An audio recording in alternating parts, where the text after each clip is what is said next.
Now, I looked at this and said, this is like a country saying, we want to be leaders in literature, so we're going to grow the tallest trees. This is crazy. Well, I got to say good luck to him because, I mean, in the European Union, no matter how much you invest or how many industrial policy gambits you come up with, at the end of the day, if the rule book is stacked against innovators and risk taking, it doesn't make a damn bit of difference how much money you spend. I mean, the reality is you can only get products to market if you're allowed to experiment, engage in trial and error. You've got to allow that. This is why America continues to beat up on Europe.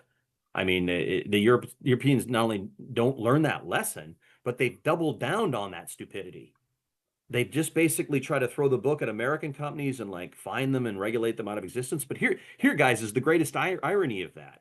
Their deep hatred of big tech has solidified large technology companies in Europe because they're the only ones that can comply with the huge rules that they've hit the European market with. They drove out all their domestic innovators, and then they made it clear that like nobody's going to come up after them if they won't comply with these rules.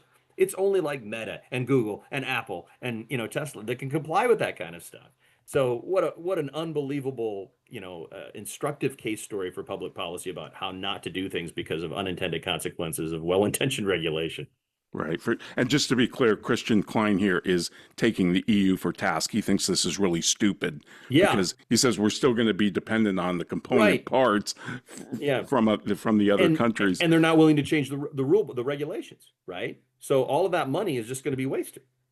And they brag about having a comparative advantage. Talk about warping Ricardo's, famous law in regulation. And I just think you're bragging about The being a only thing that referee the in a sport European in a sport you can't play.